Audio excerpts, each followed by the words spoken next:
Tinker champs की change making series में आपका स्वागत है, जो अपने साथी ATL स्टूडेंट्स को आपसी दिलचस्पी के अलग अलग टॉपिक पर सिखाने के मिशन पर हैं। इस मिशन के हिस्से के तौर पर टिंकर चैंप्स कई माइक्रो लर्निंग मॉड्यूल पेश कर रहे हैं, जिनमें tinkering, problem solving, innovation, entrepreneurship और चेंज मेकिंग शामिल हैं।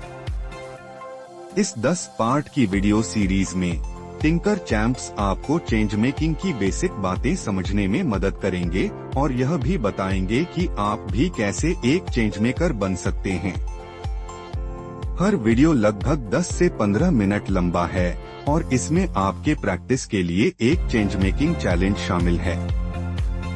बिना किसी देरी के चलिए एपिसोड 7 से शुरू करते हैं, जिसे टिंकर चैंप नीतीश गर्ग पेश कर रहे हैं, जो दिल्ली के क्लास 9 के स्टूडेंट हैं और खुद एक चेंज मेकर हैं। कभी सोचा है कि एक कमाल का आइडिया जो दुनिया बदल सकता है, वही आइडिया असल में नुकसान भी कर सकता है? आज हम इसी बहुत गहरे सवाल पर बात करने वाले हैं। हम देखेंगे कि कैसे एक अच्छा इरादा भी अगर सही रास्ते पर ना चले तो भरोसा तोड़ देता है, और कैसे सही उसूलों के साथ कोई भी इनोवेशन सच में दुनिया को बेहतर बना सकता है। तो सवाल यही है, क्या एक अच्छा विचार भी बड़ा नुकसान कर सकता है? और देखिए, ये कोई किताबी बात नहीं है, ये हर उस इंसान के लिए जरूरी है जो कुछ अच्छा, कुछ पॉजिटिव करना चाहता है। चाहे कोई स्टूडेंट हो जो कॉलेज में एक प्रोजेक्ट शुरू कर रहा हो, या फिर कोई बड़ा एंटरप्रेन्योर। होता क्या है ना कि हम क्या बना रहे हैं पर इतना फोकस कर देते हैं कि कैसे बना रहे हैं ये भूल ही जाते हैं, और बस सारी गड़बड़ यहीं से शुरू होती है। अच्छा, इस बात को और अच्छे से समझने के लिए एक कहानी देखते हैं। 2 कॉलेज स्टूडेंट्स हैं, सैम और प्रिया। दोनों का मकसद एक ही था, अपने इलाके के जरूरतमंद बच्चों की पढ़ाई के लिए पैसे इकट्ठा करना। इरादा तो बहुत नेक था, है ना? पर उनके तरीकों में जमीन आसमान का फर्क था, और यकीन मानिए उसी फर्क ने सब कुछ बदल कर रख दिया। तो देखिए, एक तरफ था सैम, उसको चाहिए थे फटाफट रिजल्ट्स। उसने क्या किया? बच्चों की हालत को खूब बड़ा चढ़ाकर बताया, इमोशनल अपील की, ताकि ज्यादा से ज्यादा पैसे मिले। वहीं दूसरी तरफ थी प्रिया, उसने ईमानदारी से जो असली प्रॉब्लम थी वही बताई। सैम ने कभी ये साफ साफ नहीं बताया कि पैसा जा कहाँ रहा है, कैसे खर्च हो रहा है, जबकि प्रिया वो हर हफ्ते एक छोटी सी रिपोर्ट देती थी। तो हुआ क्या? नतीजा ये हुआ कि सैम ने शायद शुरू में ज्यादा पैसे जुटा लिए, पर जैसे ही सच्चाई सामने आई, लोगों का भरोसा पूरी तरह टूट गया। प्रिया ने वहीं धीरे धीरे एक ऐसी कम्युनिटी बनाई जो उस पर आंख बंद करके भरोसा करती थी। उसका असर, उसका इम्पैक्ट लंबे समय तक रहा। और यहीं पर नैतिकता यानी एथिक्स का रोल आता है। सोचिए, एथिक्स क्या है? ये किसी बिल्डिंग की नींव जैसी है। आप दुनिया की सबसे खूबसूरत, सबसे ऊंची इमारत बना लीजिए, लेकिन अगर उसकी नींव, उसका फाउंडेशन ही कमजोर है तो क्या होगा? एक दिन वो गिर जाएगी, राइट? तो एथिक्स कोई रुकावट नहीं है, बल्कि वो मजबूत नींव है जो किसी भी काम को टिकाऊ और भरोसेमंद बनाती है। अच्छा, कई बार ऐसा होता है ना कि हमें अंदर से एक आवाज आती है, एक गट फीलिंग होती है कि यार कुछ तो गलत है, लेकिन सिर्फ इस फीलिंग के भरोसे रहना काफी नहीं होता। जब कोई मुश्किल फैसला सामने आता है तो हम करते क्या है? क्या सोचने का कोई स्ट्रक्चर्ड तरीका है? चलिए एक ऐसे ही फ्रेमवर्क पर नजर डालते हैं जो हमें सिर्फ फीलिंग्स से आगे बढ़कर एक क्लियर सोच बनाने में मदद करता है। तो ये 5 स्टेप का फ्रेमवर्क किसी भी मुश्किल सिचुएशन को सुलझाने में मदद कर सकता है। देखिए, पहला स्टेप ये पहचानना कि आपके फैसले से असर किस किस पर पड़ेगा। सिर्फ यूजर्स पे नहीं, आपकी टीम, आपकी कम्युनिटी, सब पर। दूसरा, प्रॉब्लम का एथिकल एंगल क्या है, मतलब यहाँ सही और गलत की असली लड़ाई है क्या। तीसरा, हर रास्ते के नतीजों के बारे में सोचिए, शॉर्ट टर्म में क्या होगा और 10 साल बाद क्या हो सकता है। चौथा, अपने कोर वैल्यूज को याद कीजिए, क्या ये फैसला आपकी ईमानदारी और फेयरनेस के स्टैंडर्ड पर खरा उतरता है। और पांचवा, जो शायद सबसे जरूरी है, अकेले फैसला मत लीजिए, किसी ऐसे इंसान से बात कीजिए, किसी मेंटर से जिस पर आप भरोसा करते हैं। और ये हैं वो सिद्धांत जो उस फ्रेमवर्क को पावर देते हैं: ईमानदारी, निष्पक्षता, पारदर्शिता, जवाबदेही, सुरक्षा और जिम्मेदारी। सुनने में ये शायद थोड़े भारी शब्द लगें, पर असल में ये सिर्फ शब्द नहीं है, ये एक कंपास की तरह है। ये पक्का करते हैं कि आपका इनोवेशन लोगों की भलाई के लिए हो, सिर्फ प्रॉफिट या फेमस होने के लिए नहीं। सच कहूं तो ये सिद्धांत ही हैं जो भरोसे की भाषा बोलते हैं। तो अब तक हमने थ्योरी की बात कर ली है ना? अब देखते हैं कि रियल वर्ल्ड में ये सिद्धांत कैसे काम करते हैं।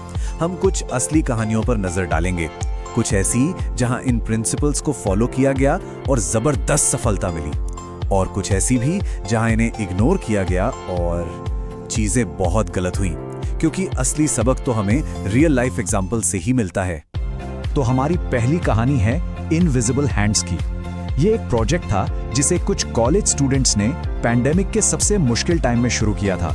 उनका मकसद बहुत सीधा साधा था, उन बुजुर्गों और बीमार लोगों तक जरूरी किराने का सामान पहुंचाना जो घर से बाहर नहीं निकल सकते थे। तो सवाल ये है कि वो इतने सफल क्यों हुए? राज था एथिक्स। उन्होंने पक्का किया कि हर वॉलंटियर का बैकग्राउंड चेक हो ताकि कोई गड़बड़ ना हो। उन्होंने एक बिल्कुल क्लियर प्रोसेस बनाया जहां हर सीनियर को अपनी सहमति, अपना कंसेंट देना होता था। और सबसे बड़ी बात, डोनेशन में मिले हर एक रुपए का हिसाब उन्होंने पब्लिक किया। सोचिए, इस ट्रांसपेरेंसी ने लोगों में ऐसा भरोसा जगाया कि ये छोटा सा प्रोजेक्ट देखते ही देखते एक बड़ा मूवमेंट बन गया। अब एक ऐसे प्रोजेक्ट को देखते हैं जिसका लक्ष्य बहुत बड़ा और बहुत अच्छा था, दुनिया के समंदरों से प्लास्टिक साफ करना। प्रोजेक्ट का नाम था दी ओशन क्लीनअप। इसने दुनिया भर में खूब सुर्खियां बटोरी, फंडिंग भी जबरदस्त मिली। लेकिन सवाल यह है कि क्या उन्होंने इसे सही तरीके से किया? यहां इरादा तो अच्छा था, पर एथिक्स की नींव कमजोर निकली। पहली बात, उन्होंने अपनी टेक्नोलॉजी को लेकर बड़े बड़े दावे किए, ऐसे दावे जो साइंटिफिकली सही नहीं थे। दूसरी बात, जब उनके शुरुआती प्रोटोटाइप फेल हुए तो उन्होंने ये बात छिपाई। और सबसे बड़ी गलती, उन्होंने मरीन बायोलॉजिस्ट की वार्निंग को पूरी तरह इग्नोर कर दिया, जिन्होंने कहा था कि उनके सिस्टम से समुद्री जीवों को नुकसान हो सकता है। ये एक परफेक्ट एग्जाम्पल है कि कैसे ट्रांसपेरेंसी और जिम्मेदारी को नजरअंदाज करने से एक अच्छा आइडिया भी सवालों में घिर जाता है। तो क्या ऐसा लगता है कि ये एथिकल प्रॉब्लम सिर्फ बड़े ग्लोबल प्रोजेक्ट्स में ही होती हैं? नहीं, बिल्कुल नहीं। चलिए एक स्कूल कंपटीशन में अवार्ड जीतने वाले स्मार्ट डस्टबिन प्रोजेक्ट को देखते हैं। ये दिखाता है कि कैसे छोटी उम्र में भी शॉर्टकट लिए जा सकते हैं। हुआ ये कि इस प्रोजेक्ट का डेमो एक कंट्रोल्ड माहौल में दिया गया, मतलब एक एसी कमरे में, जहां वो परफेक्टली काम कर रहा था। लेकिन असली बात क्या थी? असली दुनिया की धूल, मिट्टी और नमी में वो डस्टबिन काम ही नहीं करता था। स्टूडेंट्स ने अवार्ड जीतने और फेमस होने के लिए ये सच्चाई छिपा ली। तो यहाँ सवाल यही उठता है कि क्या अवार्ड जीतना असल प्रॉब्लम को सॉल्व करने से ज्यादा जरूरी है? इस केस में तो यही लगता है कि शोहरत को ईमानदारी से ऊपर रख दिया गया। अब एक ऐसी कहानी की तरफ चलते हैं जो दिखाती है कि जब एथिक्स को बिजनेस के सेंटर में रखा जाता है तो क्या कमाल हो सकता है। हम बात कर रहे हैं भारत में डॉक्टर वर्गीज कुरियन की श्वेत क्रांति की। इसने सिर्फ दूध के प्रोडक्शन में क्रांति नहीं लाई, इसने लाखों गरीब किसानों की जिंदगी हमेशा के लिए बदल दी। डॉक्टर कुरियन का मॉडल बहुत सिंपल लेकिन बेहद पावरफुल था। उन्होंने एक कोऑपरेटिव सिस्टम बनाया जहां किसान खुद अपनी कंपनी के मालिक थे। कोई बिचौलिया नहीं, कोई एक्सप्लॉयटेशन नहीं। हर किसान को उसके दूध का सही दाम मिलता था और टाइम पे मिलता था। पूरा प्रोसेस ट्रांसपेरेंट था और यही वजह है कि यह मूवमेंट इतना ज्यादा सफल हुआ। क्यों? क्योंकि यह फेयरनेस और भरोसे की नींव पर बना था। चलिए अब टेक की दुनिया में चलते हैं जहां एथिकल मुद्दे और भी कॉम्प्लेक्स हो जाते हैं।